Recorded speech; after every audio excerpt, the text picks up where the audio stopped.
right, welcome back everyone to Doubleheader. And when you know it, it's another bonus episode.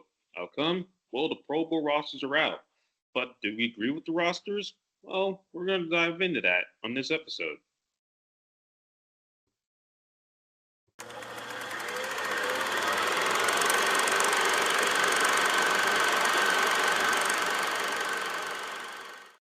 All right, well, it's been Pro Bowls or rosters out, and looked at it. I will say some surprises and some snubs as usual. Having said all that, I'll show you who I voted for back in December. We have that one open right now, not this one. Let me share this tab. Barbara, did you do any Pro Bowl voting? I did not do any Pro Bowl voting this year, Amir. I did, unfortunately, did not. But I was looking over your list before the today.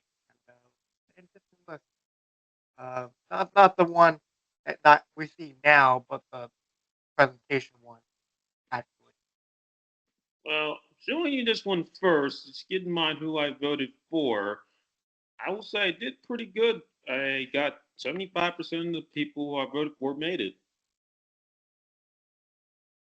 Um, well, the one on the left is the one that actually made it, and you are on the right, correct? Yeah, I voted for more guys in the NFC than I did the AFC. But yeah, I voted 29 for NFC, 25 for the AFC. Yeah.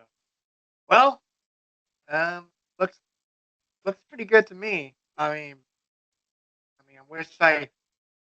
Funny that you bring that up. I wish I did my own voting on my side, but we'll probably save that for another day. But anywho, without further ado, let's get to the real presentation.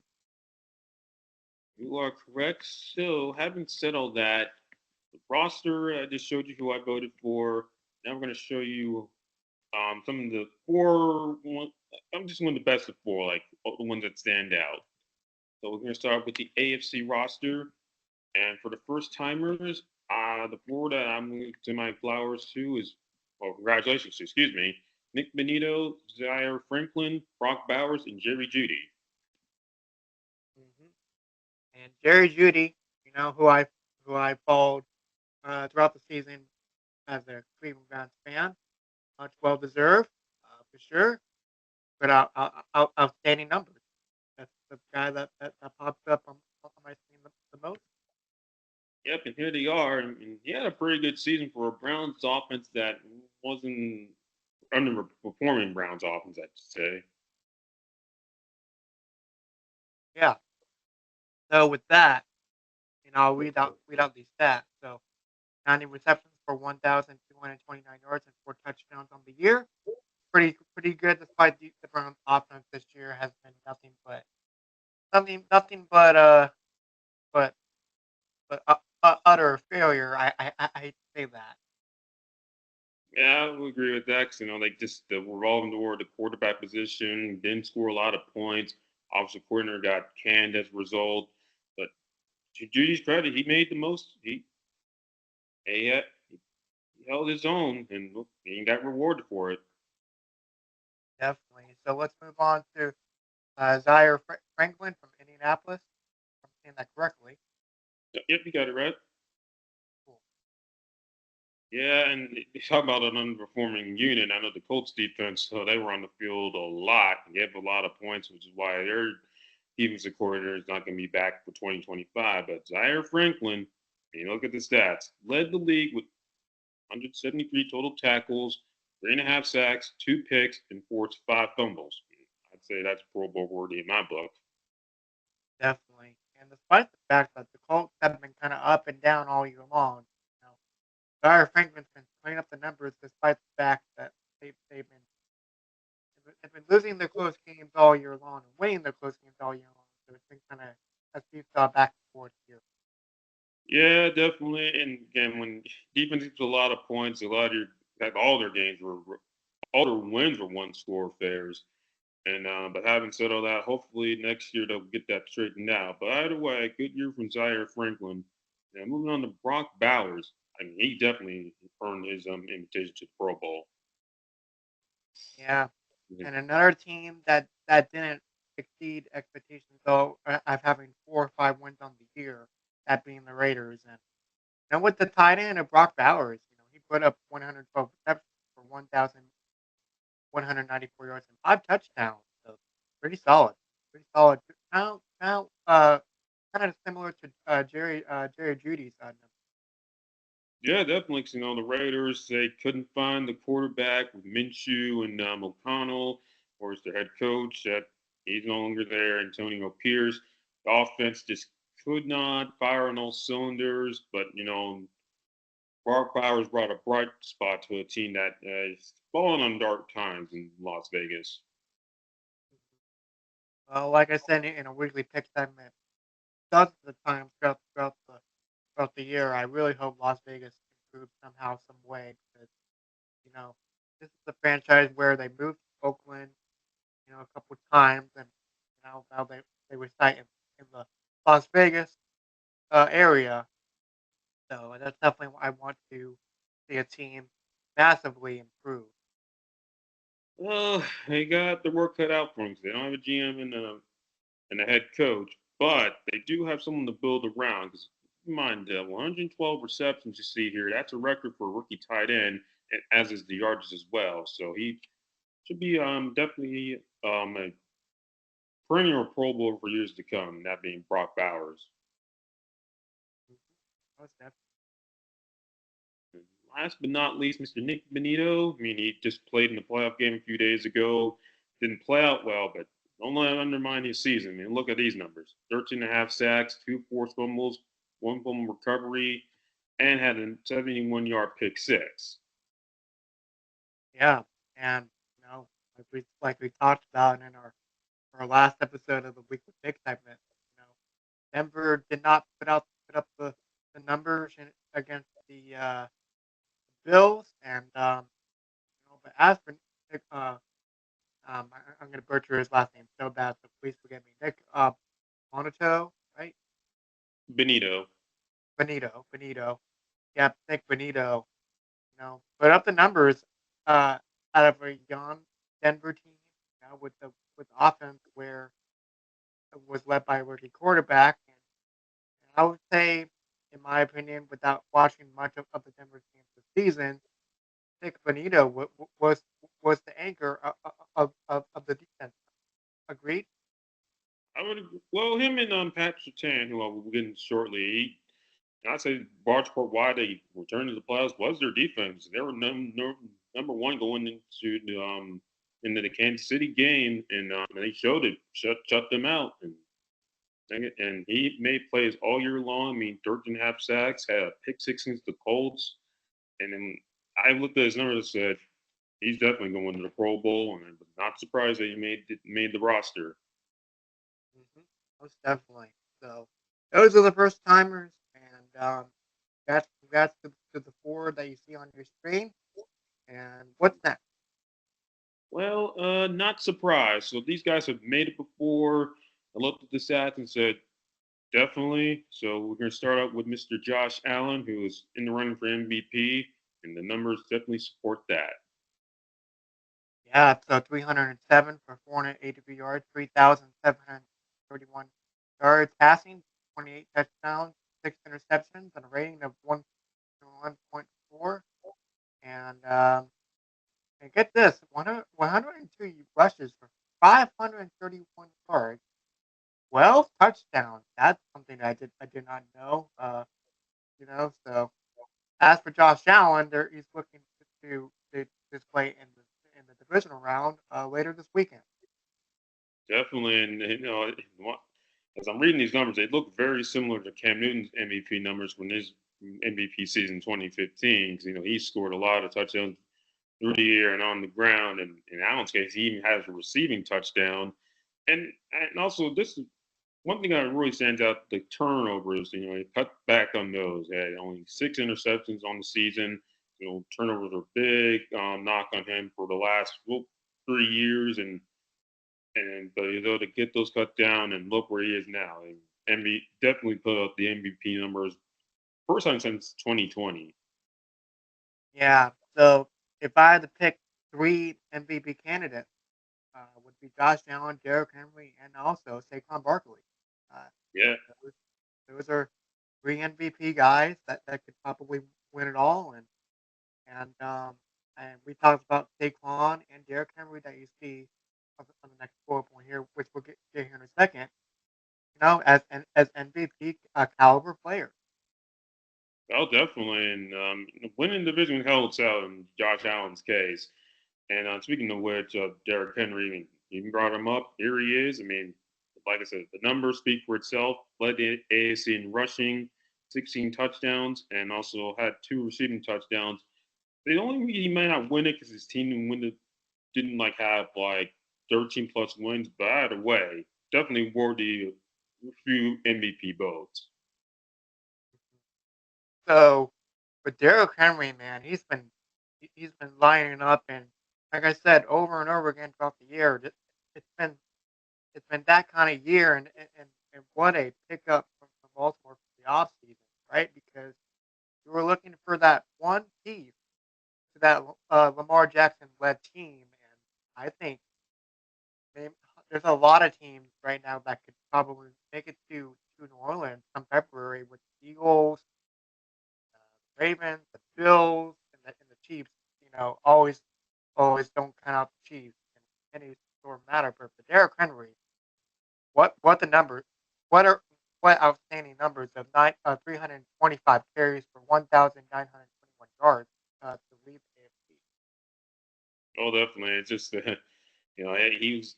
I know he was in contact after he left the Titans. He was in contact with the Ravens and the Cowboys, and he even said to the Cowboys, "Hey, I'm I'm open to join the team." And the Cowboys said, "Nah, we'll go with Zeke Elliott." Considering this is a team that was all in. Well, guess who's in the playoffs and guess who's not? Yeah, the Ravens are and the Cowboys are not, and that's a bit of a head scratcher for me. Where you had this guy in Derrick Henry who's has all this experience, and I think Elliott does too, but he's a little bit younger, dealt with some stuff, dealt with injuries too, and lo and behold, a few weeks ago, you get Ezekiel Elliott no longer on the Dallas Cowboys roster. And that further proves my point. Like, look, we are now. I mean, you got Dallas don't have a coach. The guy you signed the offseason didn't even finish the regular season. And compared to this guy, he is one step closer to playing in the Super Bowl, which he deserves a ring. He's been one heck of a ball. He's been a stud since he's come out of Alabama. Mhm. Definitely, and I wouldn't mind to see any of those four teams, the Bills, the Ravens, the Eagles, and the Chiefs make it there once again. And I remember I had Chiefs making it to the Super Bowl in my preview prediction that we did back in August, September, somewhere around there. But I didn't. But I did have the 49ers make it there as well, just to put that out there. And they didn't make it even close to the playoff. Yeah, but hey, Derek's in, Josh is in, definitely worthy MVP voting. Next guy we're going to touch on, well, had a defensive player of the year worthy season, but unfortunately, Bengals or his team did not make the playoffs, that being Trey Hendrickson. He's been one of Man, the best version signings in that franchise's history. yeah. So he's a keeper for sure going into next season for sure. Love love what I see. Defensive end, 17.5 sack, which is unbelievable. You don't see those types of numbers often. You know, especially if you're TJ Watt, if you want to go even further back, Luke Kuechly, Thomas Davis. Those those guys put up outstanding numbers and 33 solo tackles and 13 assists for Trey uh, Hendrickson. Yeah, Hendrickson, I know his name's a bit, Hendrickson. Excuse me. yeah, uh, unique name I might say, but I remember he was with the Saints and he put up some good numbers there. But then when he joined the Cincinnati Bengals, he's just been a constant pro. But 4 years been there and remember Pro Bowler all 4 years and made All Pro 3 of the 4 years and given the Bengals defense was unfortunately the reason why they missed the playoffs, but can't put that on him because he showed up game in and game out. And 7.5 sacks has led the league is evidence of that. Yeah. So I say keep him keep him while you still can, and I think you can build around him and build around the Bengals organization as well. So and who knows, maybe Joe Burrow will figure out a way as well. Well, he's figured out his way. I just think the Bengals need to figure out how to get off to better starts because the roster, I mean, they can't deny the talent. Talent's there. Just need to gotta just fit Need to starting finish. and finishing is where their hurdle. Mhm. And, And that's nothing new for that's not just the Bengals too. It's for any other team in the league as well, and it goes to other sports as well. So that's something to keep in mind. So let's take a look at our last uh, last, guy on the list. well, yeah, Pat Sertain the second, who's the son of Patrick Sertain the first, who's played in the NFL and had a few Pro Bowls of himself. Well, like father, like son, because look at these numbers: 4 interceptions, 132 interception yards, had a 100-yard pick six, and only gave up 2 touchdown passes on 62 targets. That's quite the feat. And another Denver guy on the list who put up outstanding numbers and got blown out by Buffalo just not too long ago, and that's sad to see. But you just love to see those types of numbers as a fan. Yeah, and Broncos have had a rich history of defensive backs with Champ Bailey, Steve Atwater, Chris Harris, T.J. Ward, John Lynch. I can name we are all they naming them. And Patrick Sertan has kept that tradition alive. In fact, photo is sort here. That's when he had 2 interceptions in that game, including the pick six. Well, on that day, he got jerseys from the legend himself, Champ Bailey, and well, played like Champ Bailey that afternoon. Yeah, so congrats to him. Definitely not a surprise. So out of these out of these four, I don't disagree. I would agree too. Well, after that, having said all that, here are a few surprises who I didn't expect to see on the Pro Bowl roster. Starting off with the guy right here, Mr. Travis Kelsey. Surprises, like for tight end, 97 catches, only three touchdowns this season for Travis Kelce. Pretty quiet. Um, Definitely not locker room guy now since he's gotten older. Uh, doesn't have to put up the numbers than he once did. Yeah, he got to a very slow start. I mean, I think he had like 5 catches through like the first 4 games. I'm like, that's interesting. He usually has like at least 20 by that point. And I think right as his team progressed, he started to catch, beat the Kelsey of old. I know the lack of touchdowns hurt his pro. Well, yeah, why I was not didn't see him as a Pro Bowler. Having said all that, the reason why he got there, from what I've heard, is because of the name Taylor Swift. Yeah, Taylor Swift. You know, he's the person that he is currently dating. That being Travis Kelsey. Might have caused a few distractions along the way. Who knows? So Yeah, but either way, I will. Like I said, started to regain his form as the season progressed, and by season's end, he became the Chiefs' all-time leader in receptions and touchdowns by a tight end, and 97 catches. I mean, that's pretty good. Just I think his slow start and the numbers just didn't at the time the voting was completed. I think why a lot of us didn't. Why I didn't vote for him, and many others, but he's in. Well, he probably won't participate, depending how things go. But either way, another Pro Bowl for Mr. Kelsey. yeah. So another Pro Bowl. see what happens next 2 weeks in the playoff run because the Chiefs are coming off their bye week and see what happens with them and if they can make it back to New Orleans. We'll see. But as for their rivals in the AFC West, Khalil Mack made another Pro Bowl. A little bit surprised by that because he's a season removed from having 17 and a half sacks, and this year we only had six. So some Pro Bowl can be based off of reputation instead of like numbers or and whatnot. Yeah, this is kind of. I mean, if you look at Travis and Khalil, I mean, those are kind of like a popularity contest because people know who those players are per se. So that's my thought process on that. Yeah, because the guy I voted for who would touchdown shortly, I thought had better numbers from his position in ASC, but yeah, I mean, I didn't see a lot of the big plays this time around from Khalil Mack. 'Cause I've seen in the past, and but yeah, when I saw only six sacks, I'm like, yeah, probably getting in on my reputation. Same with Mika Fitzpatrick of the Steelers. Mhm. So yeah, so those numbers don't really stand out to me, but they're still impressive, but not that impressive.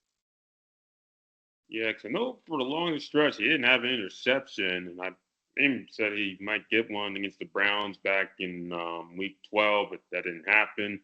Finally got his like late in the year, but I think the only reason he might get in because he can give a lot of touchdowns. Because just an intercepting pass, you got to keep the opposing receiver out of the end zone or hold him in check.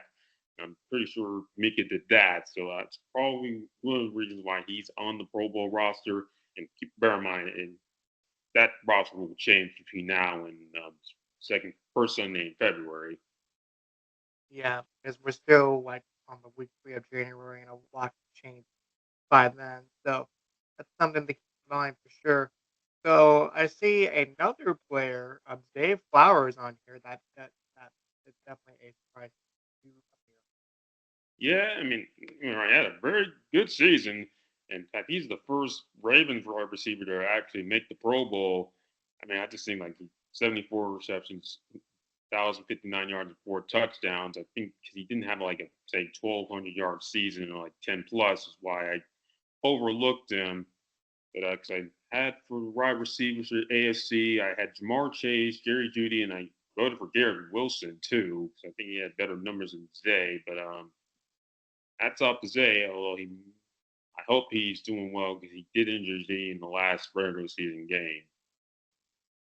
Yeah, that's something to keep in mind too. Is he able to play despite the fact that he got hurt that last regular season game? Um, against I believe it was against Cleveland, right? Yes. Yep.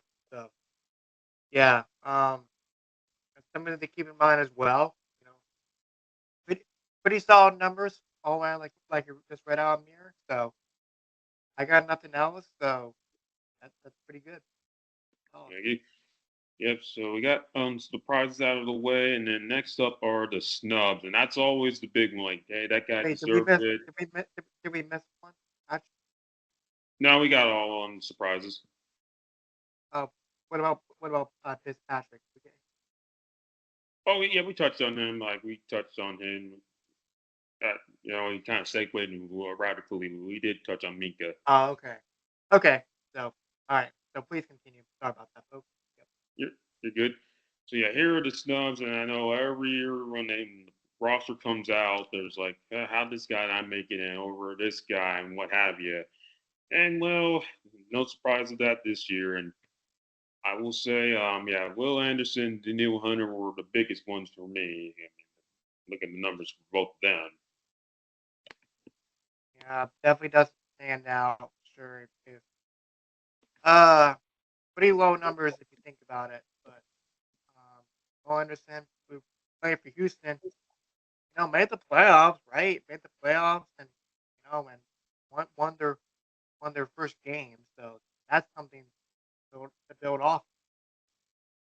Yeah, because between them they had 23 sacks between William and Neal, and Neal, I know he made a few Pro Bowls with the Vikings, and William made one last year, and he had better numbers from his this year compared to his first Pro Bowl year at being Will Anderson. Mhm. So, like I said, they have 23 combined backs between the bowls. That's still a pretty interesting feat. So,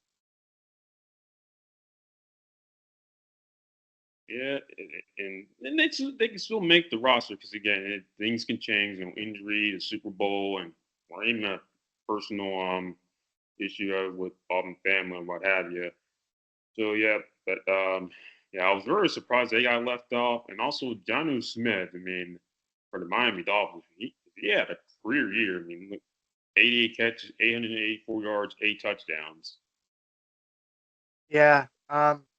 yeah, like you said, Miami had an up and down year too. They had a chance to make the playoffs at one point.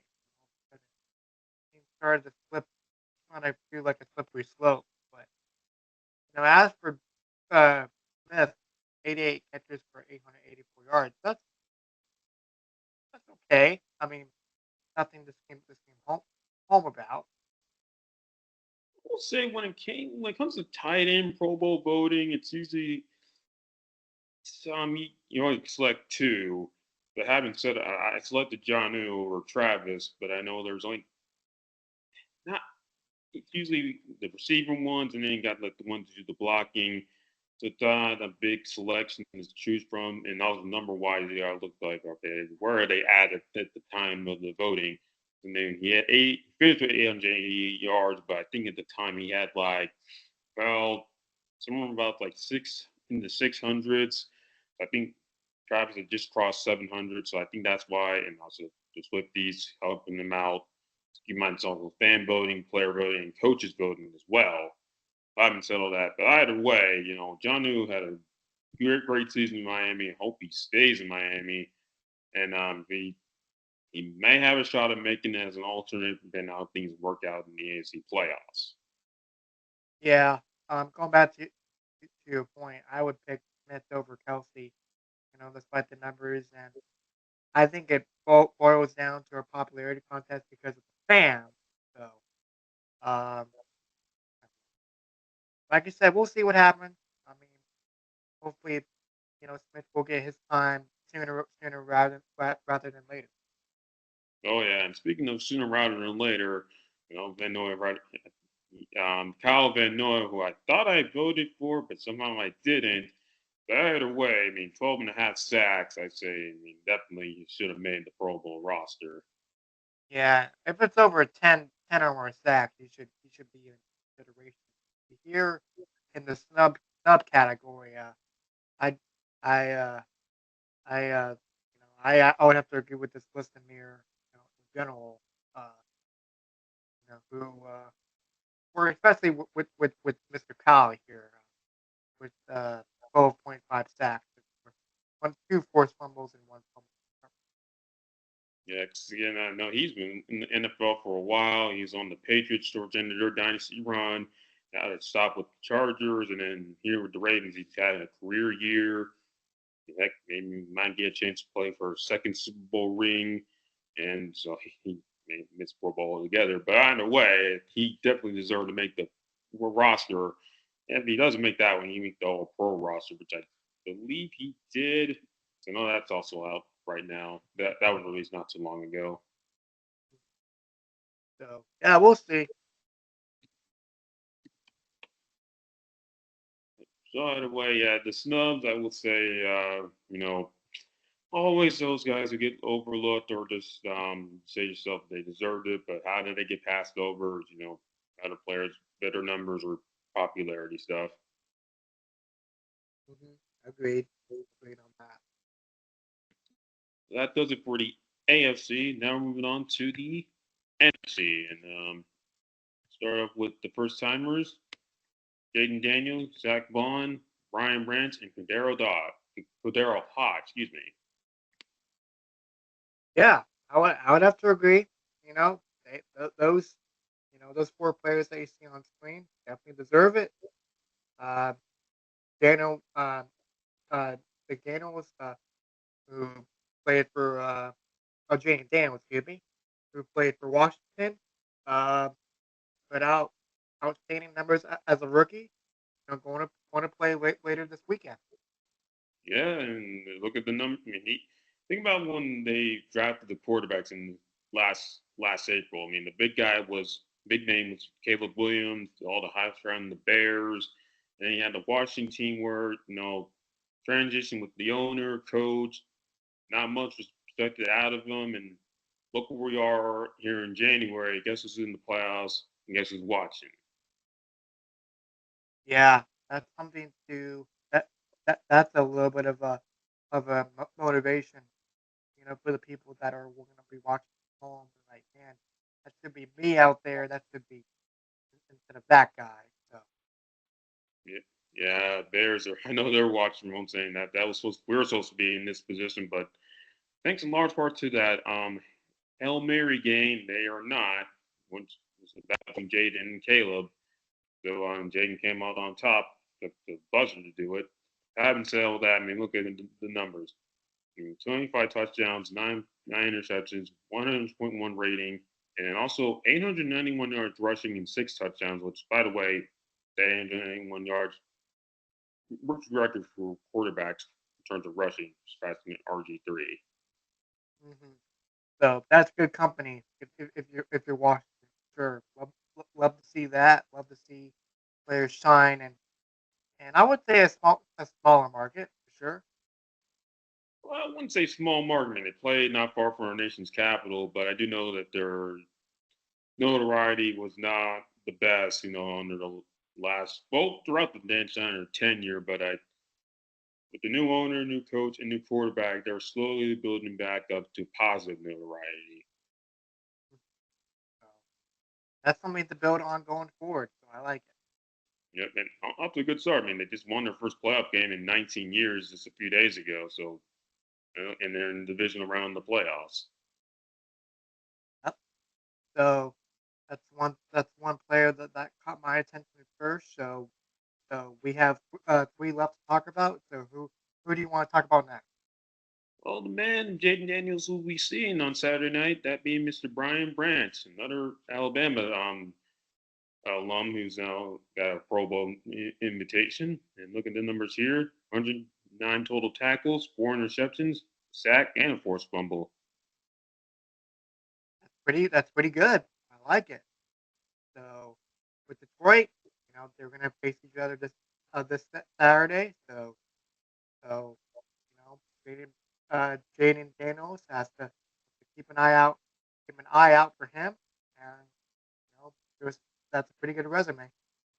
Well, definitely, and his teammate, who we'll touch on shortly, but yeah, back to Mr. Branch. I knew he had that acrobatic interception in Jerry World back in October, and heck, he's part of our Lions defense for the back end of the season was dealing with a lot of injuries, but he was able to stay on the field and keep the ship floating. Where he is now, he's had a week off. Hopefully, he and his rest of his teammates got plenty of rest because on Saturday, back to work. hmm So Detroit, you know, definitely in the running for most likely to make it back to New Orleans. So if if Ryan Brandt can put up those numbers that you see on screen or close to those numbers, that'll be just fine. Definitely. So let's see. Let's talk about Zach Bond, if I'm saying that correctly. Yeah, yep, Zach Vaughn. Zach Bond, linebacker, 151 total tackles, 93 solo, and 58 assisted. So we're gonna have sacks, five forced fumbles, one fumble recovery, one interception. So there he is on the left side of your screen right there, taking it back to the house. Yeah, that was the interception he reported this past Sunday against the Packers, and he's been in the NFL a while. In fact, he was teammates with Trey Hendrickson in New Orleans, where he played mostly like reserve backup duty. But then Eagles signed him, and look where he is now, Pro Bowler and All Pro. And you know, coming from that, you you have a certain you have a certain guy like that. You know, still 28 years old as I'm looking this up, and you know, still got a few years left as a player. So, and still bring that bring that energy and bring that sportsmanship and advice to other teams as well, if need be. Definitely. And think about this, I mean, the Eagles defense, which was their reliability and undoing last year, well, it's the reason why they advanced this year. I mean, they were back in of many statistics last year in terms of takeaways, yards allowed, and total defense. Now look at our number one, and large part to this man right here. Mhm. So that's a big part of that. And Philadelphia, they're going to be playing again pretty soon as well. So yeah, looking forward to that. Definitely. Last but not least, the man that when I went pulled this back up a few days ago, I voted for him, and enough, he made it. Cordero Hodge, wide receiver and special team for the Atlanta Falcons. And you can Yeah, showing that to me right now. yeah. So that's pretty good. And there it is on your screen. So for Atlanta, the seven total tackles and four solo and three assisted, one block for a touchdown. And I do remember that punt for a touchdown that got blocked and that fumble recovery for a touchdown as well. I do remember those plays. So that name does ring a bell in the old noggin. Definitely, and also had the game winner against the Bucks in overtime a few days after he scored a touchdown against the Saints. So he was making a name for himself early on in the season. And it was that Thursday night game that turned out to be a thriller with Hodge. And I do remember covering that on Weekly Picks as well. Definitely, and also he was also on the Browns roster for a few years, and on the Rams team. He made the Super Bowl back in 2018. Yep. So there's that when it comes to Hodge, and did what he had to do, and definitely well deserved. Yeah, and keep in mind he made it as a special teamer as well. And when it comes to special teams, we often overlook them, but they play a big role in games. Field position, making those extra points, kickoffs. Especially in the playoffs. It comes down to a kick or field position. It could be different between your team advancing or being sent home. I know in this case, Daryl Hodge was watched from home, but either way, he earned his Pro Bowl invitation this year. And that's something to keep in mind too, while keeping this guy on the field or on the team for that matter. So that's definitely a must if you're Atlanta. Definitely. So that wraps up for the first timers for the NFC. Now going to the guys who I was not, I knew who were going to make it to the Pro Bowl, and here they are. And we're going to start off with the two guys from Minnesota, Sam Darnold and Andrew Van Ginkel. Well, I'll say this about Sam Darnold, despite having uh, not the game that he wanted against Los Angeles the other night. So definitely a change of scenery for him, where he's going to be watching home in this case instead of playing for another shot in New Orleans. So for these numbers, they're 361 or 545, and for 4,319 yards, 35 touchdowns, 12 interceptions. And they're all career highs of a 102.5 rating. So it's pretty good. Very good. I mean, there was even talks of him winning MVP, and I said he's probably a long shot, but definitely worthy of him being in the conversation. But and I know this past Monday it was Sam Darnold of old from the Jets and towards back in the Panthers. But can't deny that he found himself a home in Minneapolis. Yeah. So keep him there. Keep developing him. He's only 27 years old, so he's still pretty young. Yeah, and like I said, we don't know the status of JJ McCarthy and his injury, which led to him saying getting the starting job. So, and the quarterback, and do you trust Daniel Jones being quarterback? I mean, I don't. So I'd say keep Darnold or renew his contract. This if I'm the Vikings. Yeah. So keep try to keep building a little bit more to get over that hump. Sure. And this was Amir and I touched base on this during our weekly picks that I met about the playoff seeding. I think it should go toward how many wins you have in your respective division, and that came to an advantage advantage for the Rams. So this past Sunday. Yeah, no, that's come up a lot for the longest time, but that's neither here or there. But even with the Vikings, another guy who made that roster, I was not surprised. Andrew Van Ginkel, and the numbers speak for themselves. And 79 total tackles, 11 and a half sacks, and two pick sixes. Yeah, that's what else can you say? Those two pick sixes were pretty much the cherry on top of the ice cream sundae for sure. Um, man, what that 79 total tackles and 50 solo, 29 assisted. So there you have it. I mean, oh, that pains me to talk about the Vikings despite losing on Monday. That really, I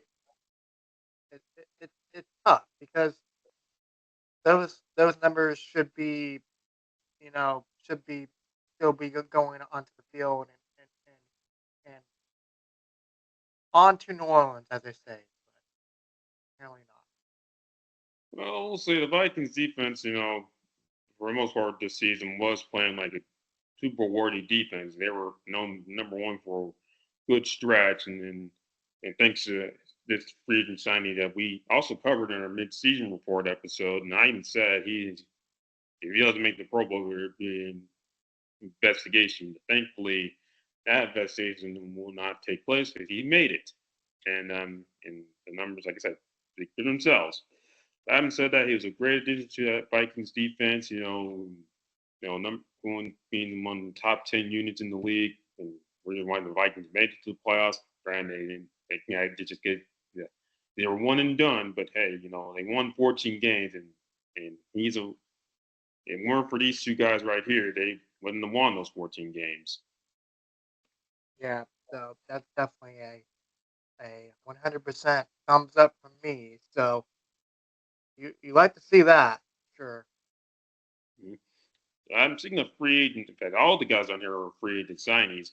Just keep with the NFC North. Xavier McKinney, free safety of the Packers. I mean, 8 interceptions, home recovery, and 88 total tackles. And he may name himself in his first year in Green Bay would be an understatement. Yeah, so what numbers and with Green Bay and losing to Philadelphia unfortunately the other day, and I mean, if you look at the season as a whole, Xavier McKinley's name came up a lot for Green Bay. Yeah, and I also touched on him in our midseason report. I know at the time we reported that he had I think like 5 interceptions and the forced fumble, and he set a record for interceptions in the first like 5 or 6 starts of the new team. Bear in mind he was with the Giants for the first part of his career, but he and had some flashes there. But I think with Green Bay, he finally reached his potential. So I would hang on to him. Keep building. If you're Green Bay, Jordan Love, who's I would say a good, if not great quarterback at this point, despite his struggles throughout that playoff game. But it's not all on Jordan Love. So I'll keep building on him and keep building on Love and maybe go one step further, picking up a season signing sooner rather than later. Yeah, and soon keeping with off-season signings from the Giants, save the best for last. Saquon Barkley, and led the NFL in rushing his first year with the Eagles. What else needs to be said? Yeah, breaking that record, that Philadelphia record against Carolina, I believe, Man, what numbers? What else? What else? What do you want me to say? I mean, he put up the numbers like it's nothing, and he's one of the best players in the league. Period. End of story. I, definitely, and he's definitely worthy. He's going to earn both for MVP. It's gonna be a tight race between him, Henry, Allen, and Lamar. But it's so heck, man, a co MVP. I wouldn't be surprised by that, given him numbers he put up. You know what? This season has been nothing but nothing but craziness. That's the best way I can describe it. Craziness because we've seen teams, not make it. We've seen teams make it in the first time in forever. Like Denver, like Washington. Carolina's gotten better. Cleveland, Cleveland's had their ups and downs. Saquon Barkley MVP, Lamar Jackson MVP, Josh Allen MVP. It's it's crazy. That's the best word I can think of.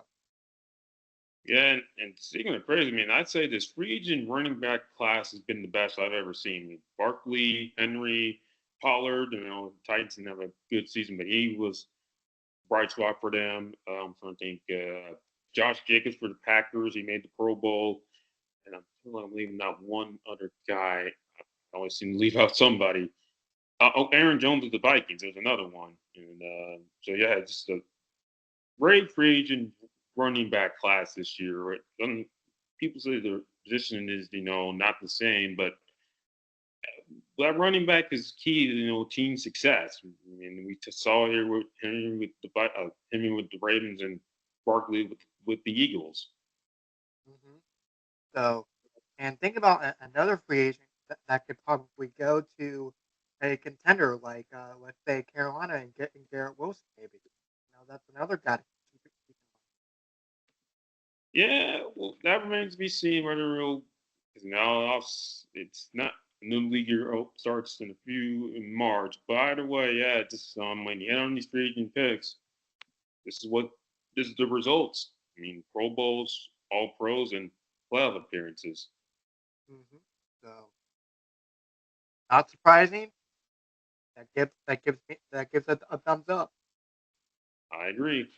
So going on from the surprises to or not surprised, I was not surprised. I was surprised we made it, and we see our first Panthers on the list. Panther, rather, J.C. Horn, who played, I would say, is finally made the Pro Bowl. I just didn't think it would come this year, given the numbers he posted and the Panthers defense he was playing on.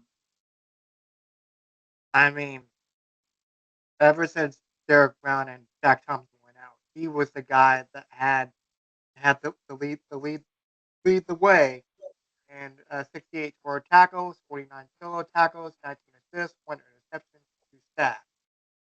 So he was that guy that had to lead the way for that Carolina defense. Unfortunately, because Shaq Thompson and Derek Brown are the guys that lead the Carolina.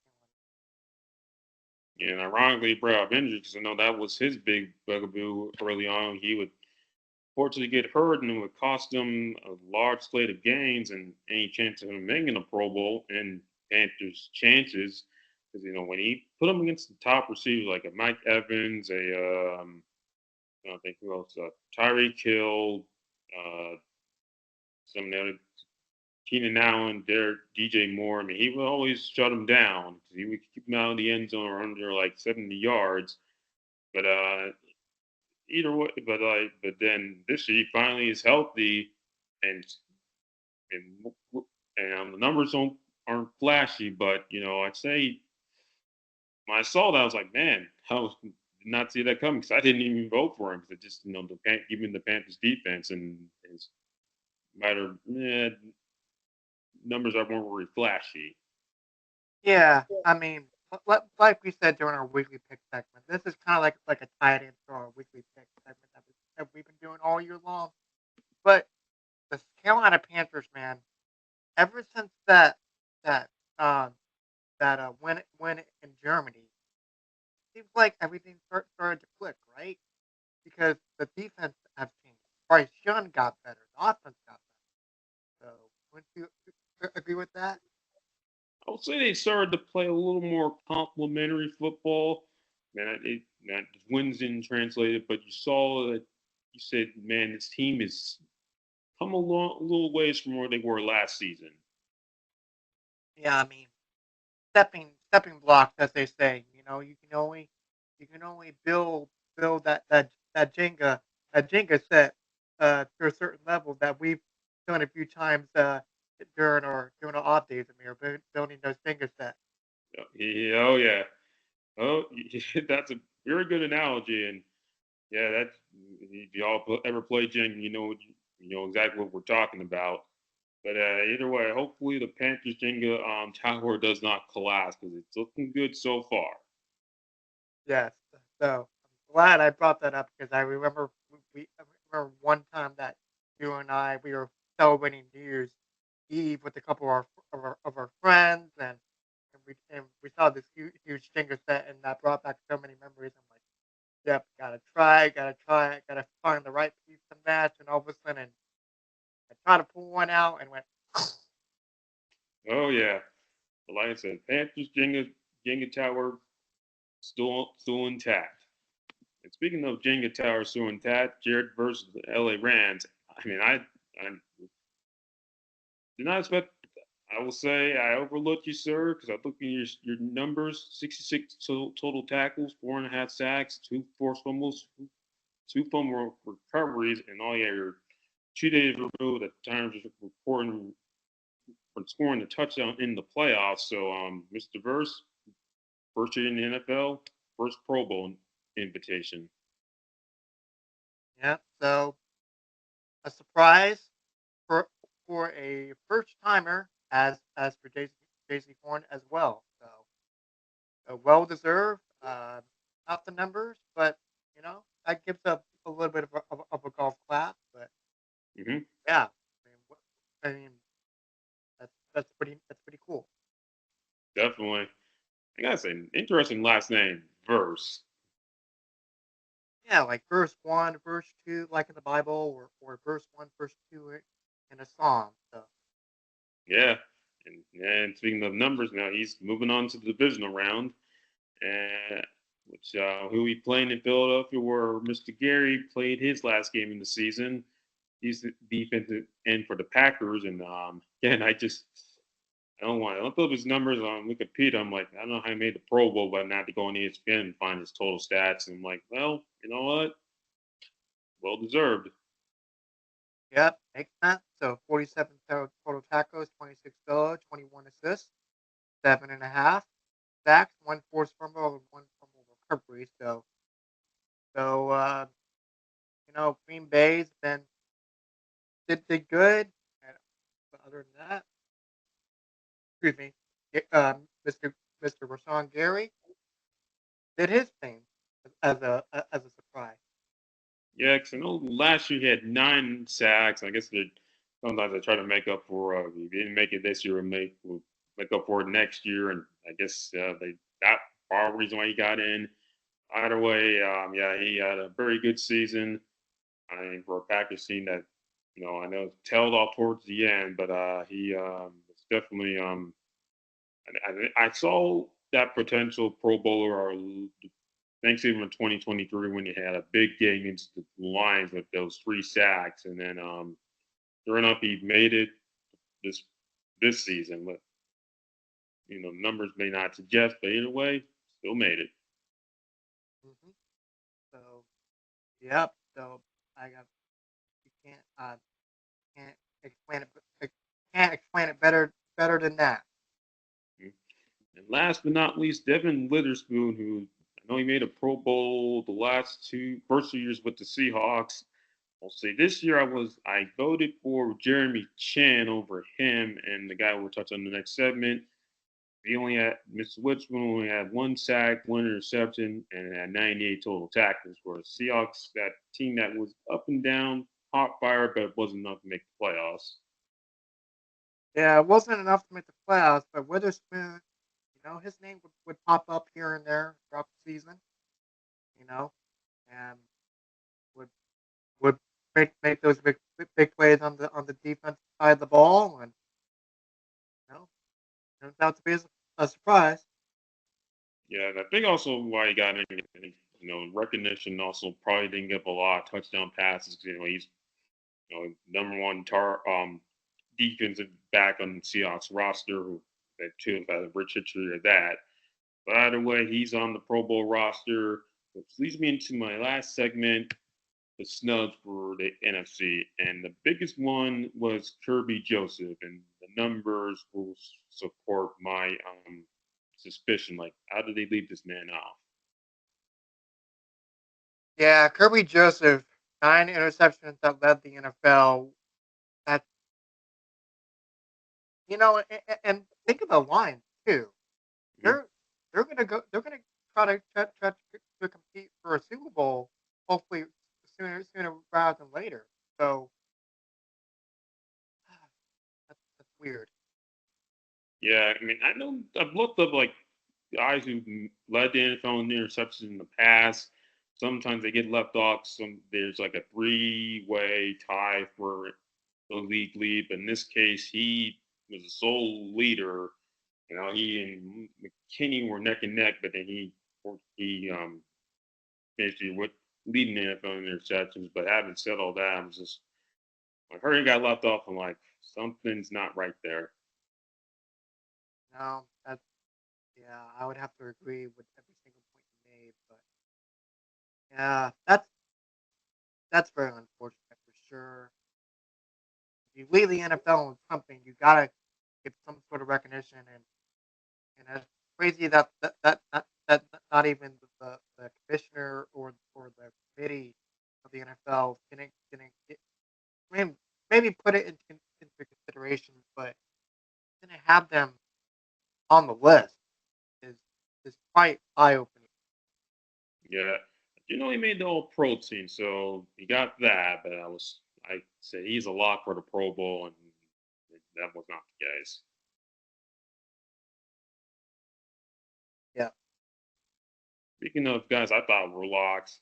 Frankie Luvu, who had a Pro Bowl season but did not make the roster. I mean, look at the numbers here. I mean, 99 total tackles, 8 sacks, forced a fumble, recovered two more, minus did that misprint there, and had an interception his first year with Commanders. yeah. It kind of reminds me of what he did in Carolina.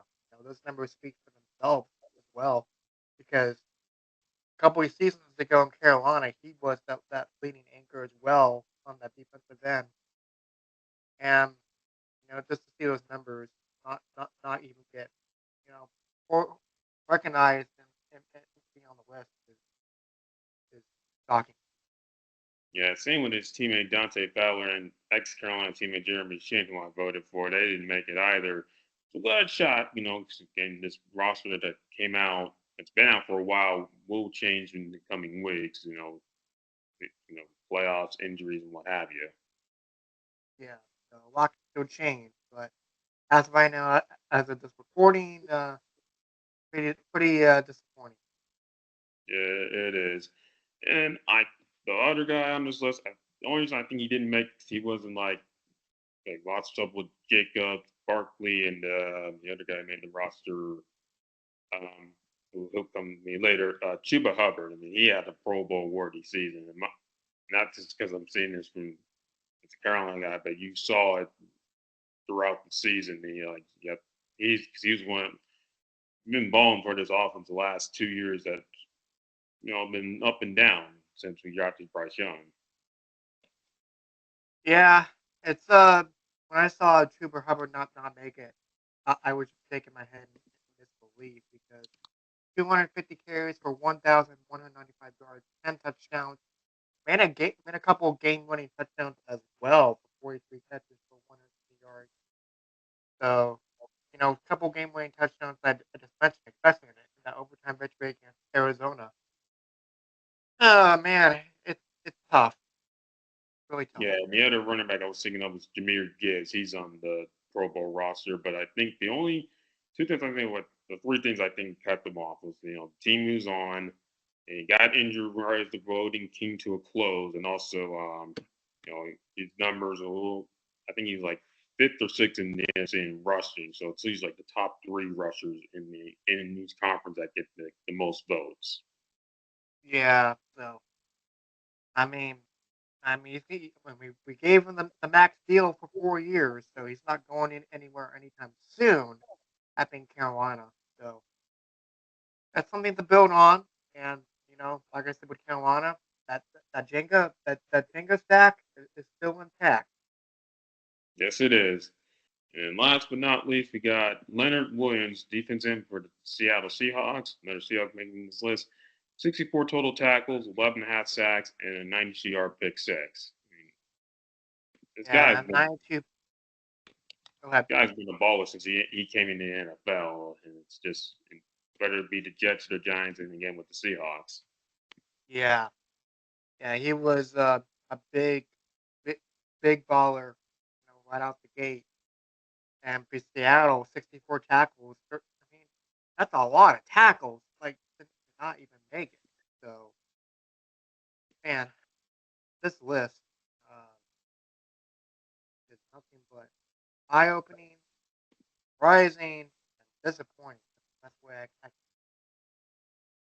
Yeah, because I'm looking at the guys who made it a defense in for the Pro Bowl roster. I had it was Nick Bosa and Micah Parsons. No surprise there. But then Sean Garrett over Leonard Williams. I was surprised by that.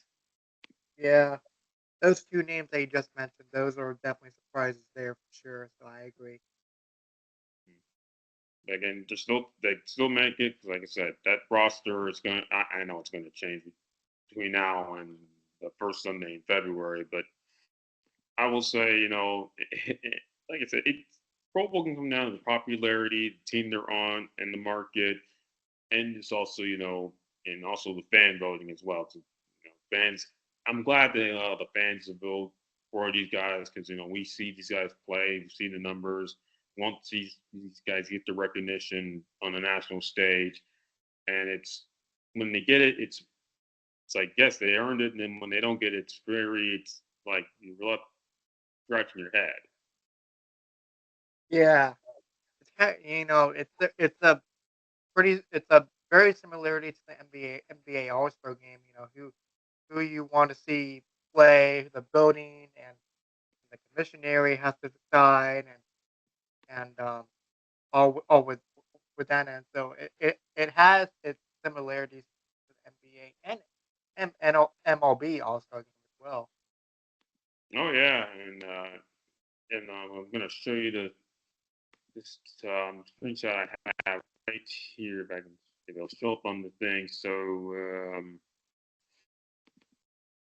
here, can you see it? Yeah, here we go.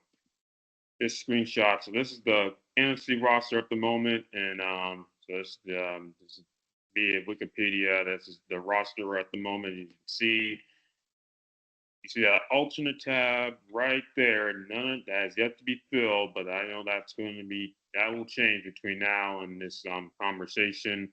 Same with the AFC. If I could pull that, just saw that a few seconds ago.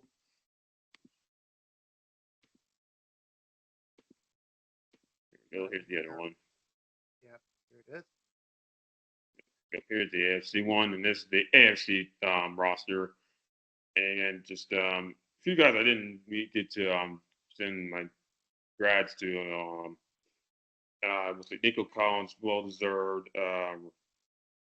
Tyler Limbaugh, Miles Garrett again, and I know the big name that everyone thought was didn't make the Pro Bowl, but being Patrick Mahomes, but I just didn't think he had any. The numbers just did not look like Pro Bowl worthy. I think he's going to play in one, and how his season plays out. Yeah, that's a big one for Miles Garrett and Patrick Mahomes. Those are the two big names that are not going to be part of the Pro Bowl in the next few weeks unless something changes. So that's a bit of an eye opener for me too. So Well, Miles Garrett did make it. oh, He's on. did okay, my bad. Yeah, I mean, if I never going through YouTube saying like the only guy saying how come Patrick Mahomes didn't make it, I think it's the numbers. I think didn't match up, but yeah, he's in the playoffs, so I keep care less about the Pro Bowl. Hmm. Yeah. So I mean, let me ask you this before we conclude. Do you think so? Do you think it's more important to make a Pro Bowl and be a part of the playoff conversation, or not really care about the Pro Bowl, or just care about the playoff scenario? I would say making the playoffs is, would be more important. Playoffs, that's where you can have really make your legacy and have a shot at the Super Bowl. I mean, nothing against the Pro Bowl. Just, I'm not saying these guys didn't earn it; they earned it. I just, I haven't said all that. It does feel good to see guys get their due. If that makes sense. Mhm. Most definitely. So, I wanted to ask you that for sure. Mm. Oh, definitely. I'm glad you did. 'Cause, Pro Bowl, of course, yeah, it's come under fire. With the quality and the voting, which we just touched on. But it does feel you're a player. You don't make the Super Bowl. You still want to get one last shot of playing the season before the off season commences. Mhm. Most definitely, sure. So, having said all that, I'm glad you got to like this bonus episode of Doubleheader. Like I said before, if you like what you see, hit that like button, hit that subscribe button, follow us on Wix, Instagram, and Spotify. And as usual, we'll see you next time and enjoy the playoffs and in a few weeks the Pro Bowl in Camping World, Orlando, Florida. Yep. Until next time, have a good one, folks. Mhm.